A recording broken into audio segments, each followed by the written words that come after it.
Out of the many divisive moments in the DCEU, one stands above many others. This being the Batman, aka Ben Affleck's Batman, swooping down to terrorize a child and, well, okay, to terrorize the father while the child is there, sort of mirroring what happens to him. Yeah, a lot of people hate that moment. It makes sense. Now David Ayer explains how in the Ayer cut, it all works out.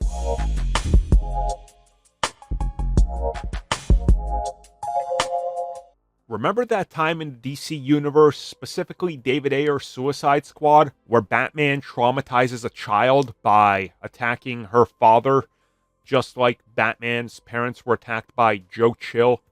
Yeah, that was a choice and a divisive moment, among many. Well, director David Ayer was recently talking about, again, the Ayer cut. Remember, 9th time he said he's never going to talk about it. And when asked about what's going on with that scene and why is it the way it is, he said, and I quote, "Wish you could see the scene as shot. There's a lot going on. It's rich and emotional.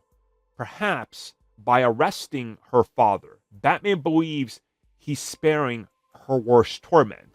Or perhaps, with his own traumatic past, Batman is doing what many hurt people do. He's leaving wreckage behind him without being aware. Batman has always operated at the edge. Does he fight and arrest bad guys to protect his wounded inner child? Is he just reenacting the past from an unhealthy place? I love that kind of debate." End quote. Okay, so we know very little about David Ayer's cut. There's a leaked script, but allegedly that's not even the full one or the final one that they were going to shoot or that he was going to shoot. That's apparently a much older version. Whether or not there's validity to that script in its entirety, again, probably bits and pieces. Whatever the case is, I kind of get what he's saying here, but you would think Batman at this point would learn his difference. Like, we already know he has a dead Robin who was also traumatized. I don't think this really works for Batman the way he's stating it, especially, like, I get what he's saying. And yeah, that's a good way to handle it. Like, that's a good way to handle Batman. Is he maybe too overprotective and sometimes doesn't realize that he comes off like his parents' killer? That's an awesome angle to take.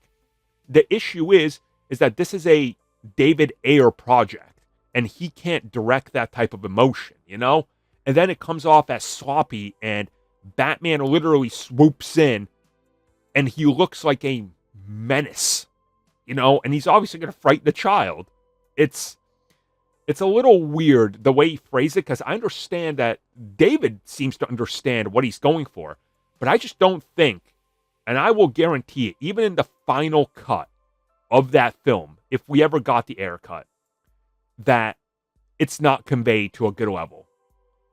Because, again, I've seen nothing that David Ayer has put out that convinces me that he can convey that type of emotion with his directing. Maybe I'm wrong. I would love to be proven wrong and see that film, you know, the Ayer cut. But something tells me that, like many parts of the film, missed the point. Thank you for checking out that video, and thank you for your continued support. Feel free to like, share, subscribe, do whatever you will, and if you're so inclined and would like some additional content from us, which includes unfiltered content and bonus discussions, we do offer exclusively in our member section. We hope to see you there. So thank you for watching, and have a good one.